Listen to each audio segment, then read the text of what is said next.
Hello, everyone, and welcome to Sandra's stenography and shorthand dictation. Yes. Hope everyone had a great Saturday today. I sure did. I went to my daughter's graduation. Whoop, whoop, whoop. And family came down, my mom, my son, cousins. So we all came down. They all came down. We had a great time. We went to Longhorn Steakhouse afterwards, and then we just went back to the hotel and just had a ball. So it was a great time. I'm very, very proud of my daughter, as you guys already know. If you watch this channel, she is absolutely amazing, and I am truly proud of her. She graduated with the honors, with the honors class, um, with her CNA license and a high school diploma, of course. So very proud of her. She wants to be a nurse, so I'm rooting her on.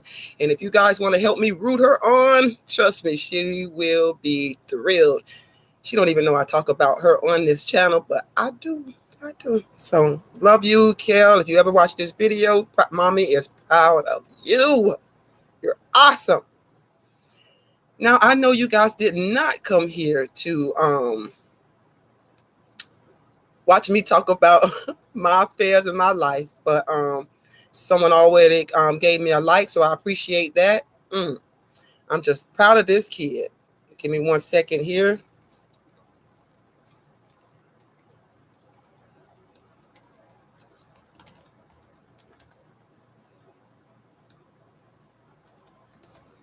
One second here.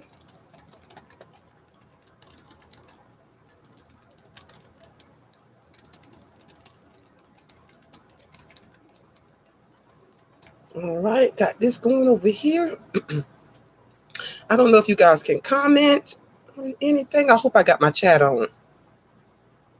Sometimes I forget. Give me one moment. Let me put this chat on. Live chats are visible. Yes, they are.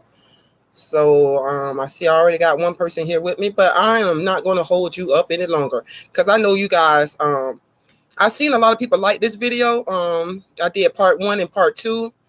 And I see a lot of people liked it. So I'm always watching to see what's going on my channel.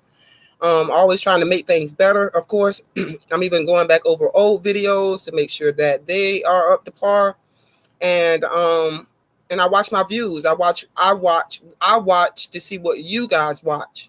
And then that is what tells me, hey, they like this video or they like this playlist that I'm doing. And if you guys like it, I love it. So I'm going to keep bringing it to you. So we're on the Jeffrey Mcdonald case, and this is part 3. And we're gonna start off where we left off. We are still with the opening statement. I'm not going to be reading this at any particular speed because I don't read these. I haven't marked these off, so these are not read at any particular speed. But you can use them for. I usually start off pretty slow and then speed them up just for those who like to write a little faster. So you can use this for accuracy. That's what I would suggest, but you can use it for whatever you want. So we're still in the opening statement of the defense and, I'm sorry, of the prosecution. So this is the prosecution speaking here. And if I go back and try to find his name, I will get lost on where I am. So we'll just start off from the second video I made. If you want to go check that out, that's also on my video, and it's under the Jeffrey Mcdonald playlist. So without further ado, I don't know why I always like to say that, but I've just become accustomed to it. And we are going to go ahead and get started. Opening statement, guys. Ready? Let's write. Without going into extreme detail, ladies and gentlemen, the defendant's interviews basically said this. He had gone to sleep in his pajamas in the living room on the couch. He was awakened by hearing screams from his family and then hit on the head with a club. When he saw 4 people, 3 males and 1 female, that having been struck with a club and having been stabbed, he collapsed unconscious at the end of the sofa and fell, where he stayed for a period of time to be awakened later. Seeing his pajama top around his wrist, he took the pajama top off his wrist at some point. He was in the master bedroom. He saw his wife.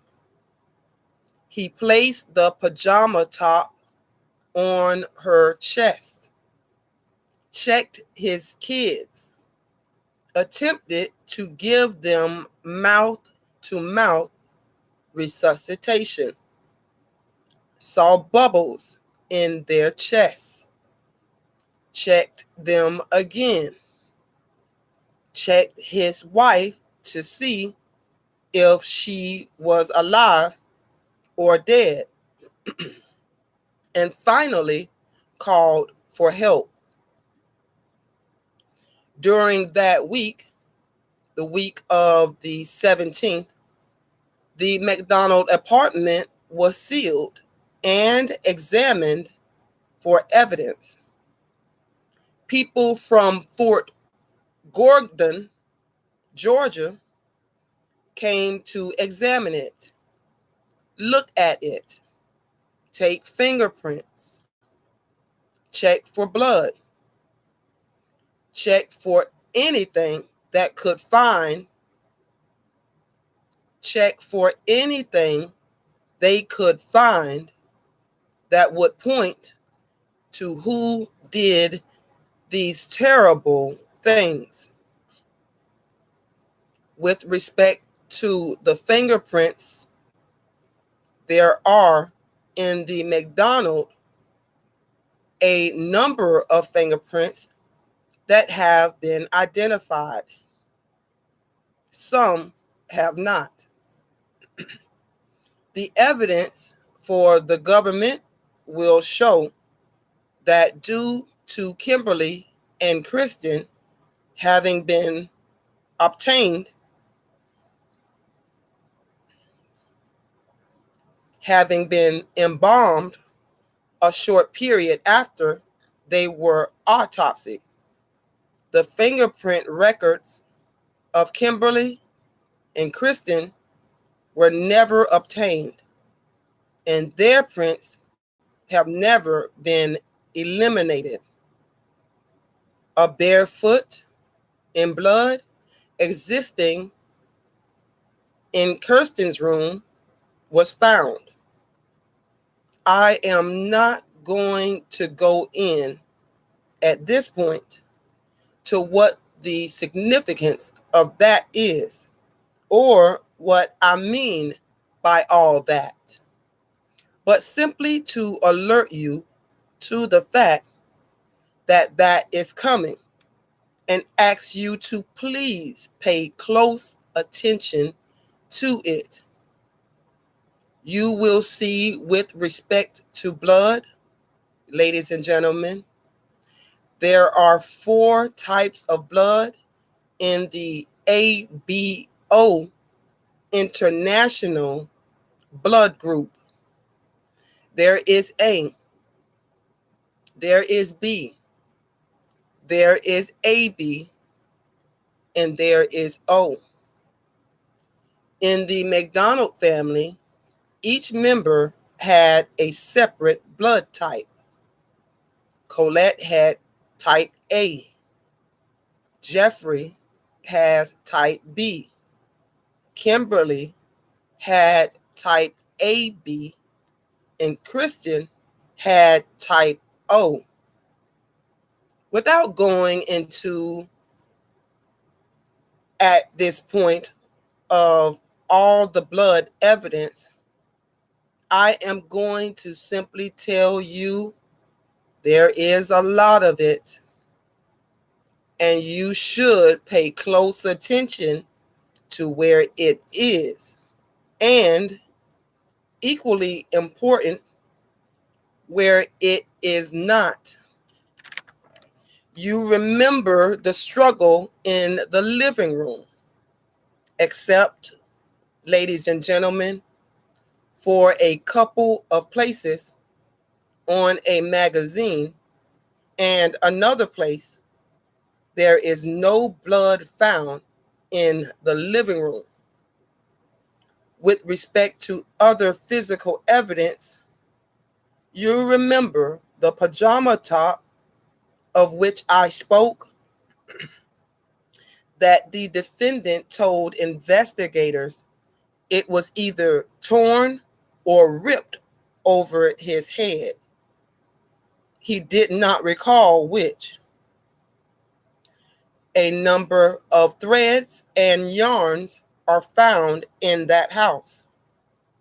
The evidence will indicate these could have come from that pajama top and matched all important characteristics of threads and yarns of that pajama top. You should pay close attention, ladies and gentlemen, to where evidence of fibers, threads, and yarns are found and where they are not found. You remember the struggle in the living room? Not a single thread, not a single yarn that could have come from that blue pajama top is found in that living room. We will show you in the course of this trial where they are found.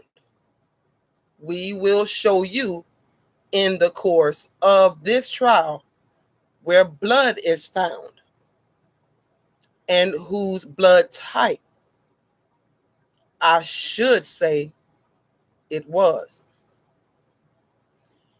In the master bedroom, in the bed, on the headboard is the word pig,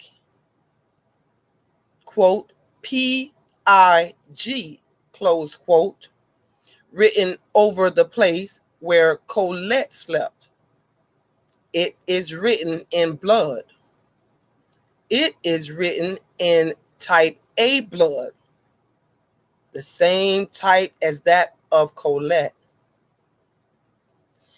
It is written by someone, the government will show you, who did not use their bare finger, but rather had a covering on the finger. Ladies and gentlemen, in the master bedroom, torn pieces of rubber were found, at least one bearing blood, type A, the same as Colette's, the same as the writing of, quote, pig, close quote, were found.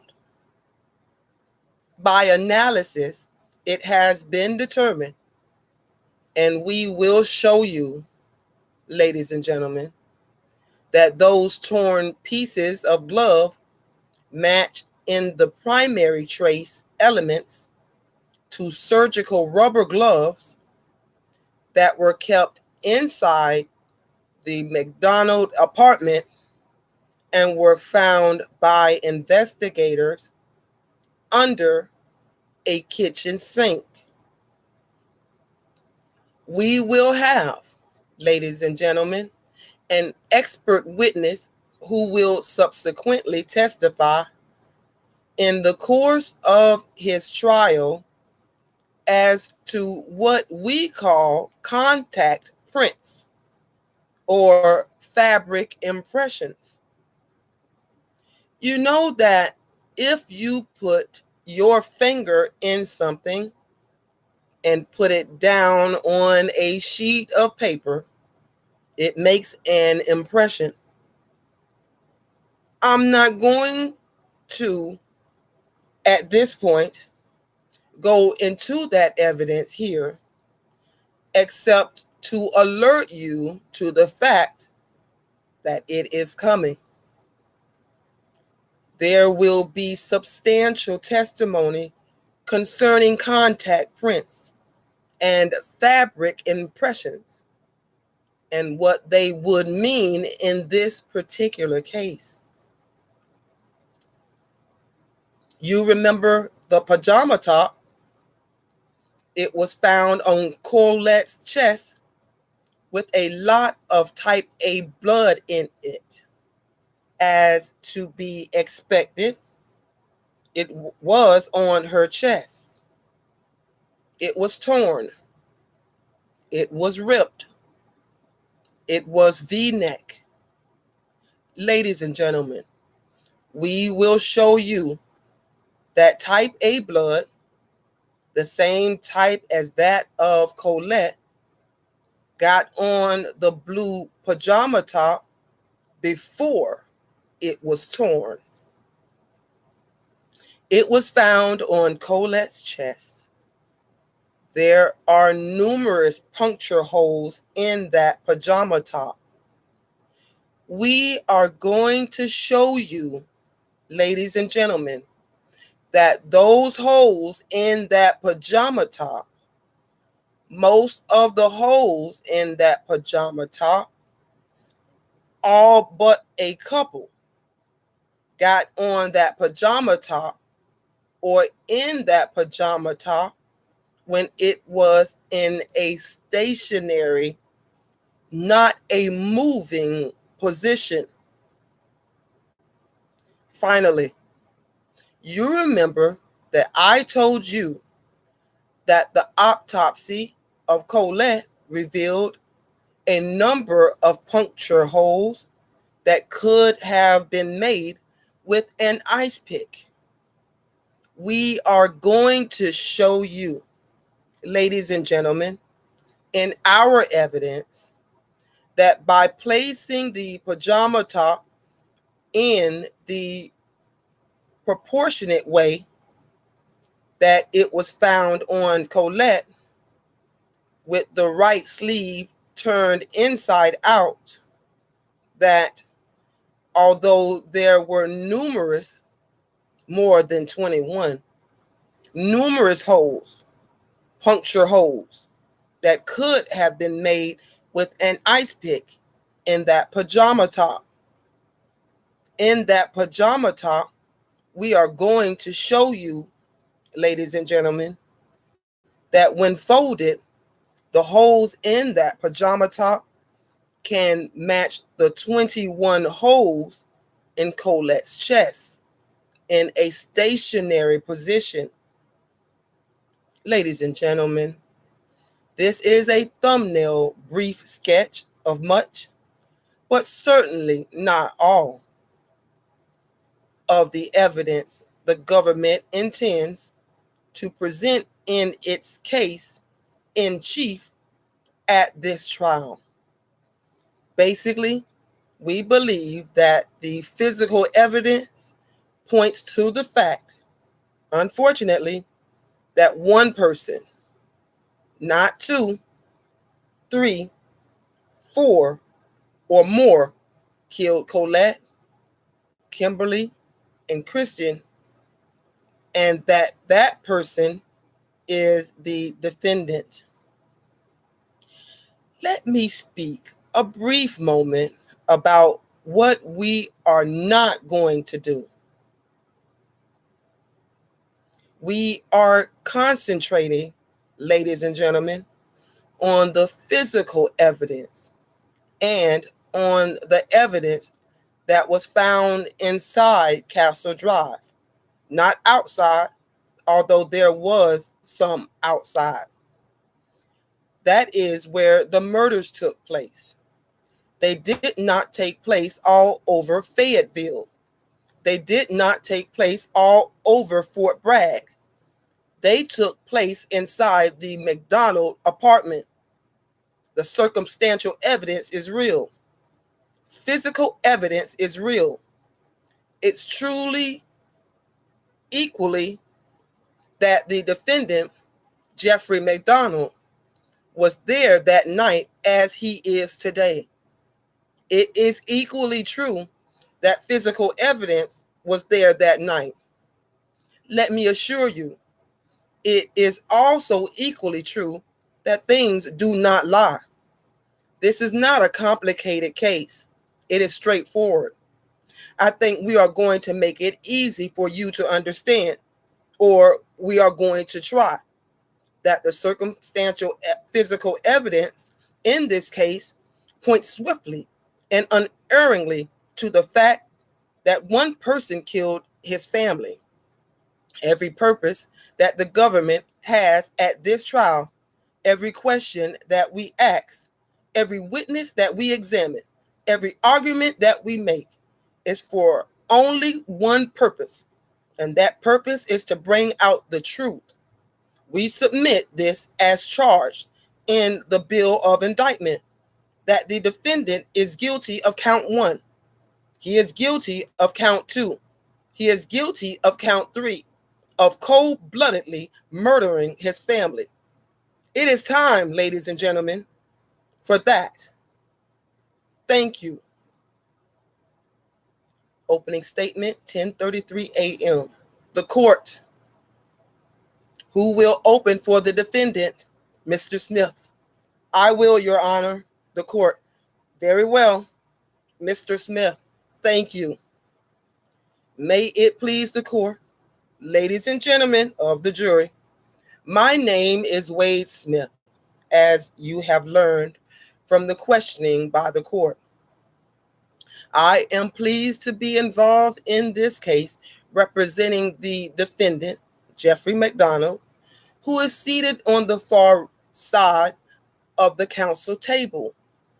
And I am happy to be joined in the defense of Jeffrey McDonald by Bernard Siegel, who practices law in Dr. McDonald's home state, now of California.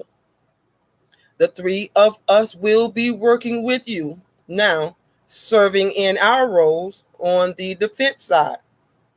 This is the first opportunity that we have had to thank you. I hope that we will have other opportunities throughout the trial in speaking with you to thank you for your service. We know that there are dozens of reasons you could have given for not serving, and that service on the jury is perhaps the highest calling of citizenship. We appreciate the fact that you have taken your time to come and serve in this most important moment in the life of Jeffrey McDonald and in the lives of other people who have been so interested in this case. When I have thought about the opening statement in this case, I have thought always of duty. The case does work out so that there are several areas of responsibility, all of them encompassing duty. The judge has a duty. You as jurors have a duty. The prosecution has a duty. And the defense has a duty. The judge's role is to be the giver of the law. He will tell you what the law is. He will rule on motions. He will rule on objections. He will keep the trial moving smoothly. The government's role in this case is to prove, and in every case, there is one point, a focal point, on which all else rests, And in this case, there is a focal point. The focal point in the case is this: the government must prove to you that Jeffrey McDonald raised his hand to his wife and stabbed her 40 times. If I counted correctly in Mr. Blackburn's opening statement, that he raised his hand to his wife and struck her with a club on the same evening at the same time, or close to the same time, at least 5 times, that he used an ice pick, that he used a knife, that he used 3 weapons, 3 separate weapons to slay his wife. And they must prove to you that he did basically the same thing to his children. And that is the focal point. They cannot prove to you that it might have happened. They cannot prove to you that maybe it happened, that maybe a knife was used. They cannot use words maybe, possibly, because, ladies and gentlemen of the jury, they are saddled with the heaviest burden of proof that you will find in any system in the civilized world. They must prove beyond a reasonable doubt to a moral certainty. The judge will tell you, as members of the jury, that you must be fully satisfied, entirely convinced, satisfied beyond a reasonable doubt, and to a moral certainty that Jeffrey McDonald did the things that they alleged he did. And if they fail in the slightest, he is entitled to his acquittal. If they are using circumstantial evidence, they cannot make it as simple as a dog walking over to a garbage can. This is not a case that is that simple. Circumstantial evidence must point unerringly to the guilt of Jeffrey McDonald. It must exclude every other reasonable hypothesis. Now, that is the government's responsibility in this case. They must prove, we ask you, ladies and gentlemen of the jury, as you get ready to deliberate about this case, to hold their feet to the fire, to make them do it. The defense's role in the case is this: we must not be timid. We must not be shy. We must not be weak. If we are timid and shy and weak, our system will not work. Every time a lawyer is timid and shy and weak, he fails everybody. He fails our system. He fails our people. He fails the jury. It is our role to ask every question that we think should be asked, to make every motion that we think should be made, to make every argument that we think should be made.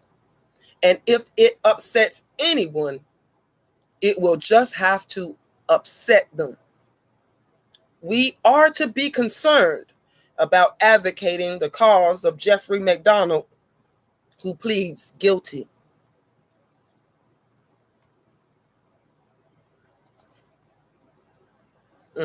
I'm close to 30 minutes. That's right. That's what I wanted to read. So I'm just a couple of seconds off from 30 minutes. It's about 29:45. Hey, Pamela. Hey, girl. Hey. Pamela's here. Hi, Pam. Carolina. Hi, Sandra. Thank you for all your dictations. I have hit a plateau at 190 words per minute. Q&A. I am studying voice writing. I feel discouraged. Don't feel discouraged. You will always have speeds that are just easier for you to fly through. And then Carolina, and then you're going to have speeds that are just going to be difficult. Don't give up. You can do it. I know you can. You're here with me tonight, and that tells me you're dedicated. And that dedication and your perseverance and your determination, your just stubborn will not to give up, I promise you, you'll get over it. And I'll tell you what happened to me, and maybe that might help you. I'll tell you guys a little story. I was in 180. That's when I hit my plateau. And I was coming home, everything, just writing, just trying to get it. I mean, and this went on for months. And I was just like, I went and talked to my mom, and I was like, Mom, I just don't think I can get over 180 words per minute. I think that is as fast as I can possibly comprehend something and get it down. And you know what she told me? She said, you need to take a break. You need to just walk away from that thing for a minute. And I promise you, when you come back, you'll hit it. And it didn't make sense to me. I was like, why would I take a break? Because I'm trying to, if I take a break, I could go back to 160, or I could fall back to 150 for God's sake and have to climb my way back up to the top. So what I did was I took about a month out of school and just concentrated on something else, just to forget all about it. I'm telling you, and I would not lie to you guys, I went back to school, hit 180, did my first test at 180, got it. Second test at 180, got it. Third test at 180, got it. Bam. Boom, I was in 200. Sometimes you just have to, I know you're just beating yourself up with it. You're just trying to get it. But just don't worry about it. Don't worry. And if you can't walk away from it right now, then try not to stress about it, because the stress brings a lot of other emotions in it that you don't need. So just do your best. Try as hard as you can. Don't give up. If you need to take a break from it, take a break if you can. If you can't, then do yourself a favor. You're going to get it. There's no doubt about that you're going to get it. If you've got to 190 words per minute, Carolina, you're going to get it. Give yourself a break. Don't sweat it. I promise you, it'll come. Because I just was about to give up. I was at my wit's end. I was about to give up. And I just took that short little break. And maybe you can't take a whole month like I did. But can you take a week? Just walk away from it. Work on something else. Come back to it and see how you're doing. Because sometimes when you're just frantically working for something and you're just going so hard, that's not when it comes. But when you're relaxed about it and you just said, I know I got this. I know I've made it this far. I know what I got to do to make it the rest of the way. And you just have confidence in yourself, you're going to get it, Carolina. I promise you that. I would give yourself another 6 months. Just go at it. And if you haven't gotten it by 6 months, take a break. Take a break. And I'm telling you, when you come back, you'll be like, wow, I just conquered that like it was nothing. Let me see, who else do I have here tonight? Pamela, you're doing a great job. You're doing great to reach 190. Yep, it's okay to plateau. It's normal. Don't be hard on yourself. And you're right, Pamela. The more harder you are on yourself, the harder it's going to be to reach that next speed. You're almost there. You're almost there. And I know you can feel 200 like right there. And it's coming. Take my advice. Take Pamela's advice. Don't give up. I have full faith in you. Just know that I believe in each and every person that watches this video. I believe in you. Why would I be doing it if I didn't believe in you? And you're going to get it. I know you will. So that's it for this video. Thank you guys for coming. You know, you guys are always the best. Pamela, you my girl. You always here. I appreciate that. You always here, and you encourage me. You guys encourage me. So if I can do anything to encourage you, I'm always going to do that. That's what I'm here for. This is an uplifting, upbeat channel. We're not here to, put each other down. We're here to motivate each other. We're here to help each other along. And as we do that, we move up too. That's what life is all about, helping each other. So thank you guys so much for coming tonight. You don't know how much it means to me.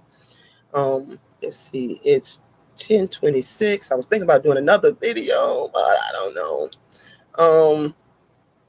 You're welcome, Pamela. You are the best. Thank you so much for coming, you guys. Pamela, I can't say enough about you. You my girl. Me and you right here. Like, we right here. We right here. I sure will. Good night, guys. Bye-bye. Happy writing.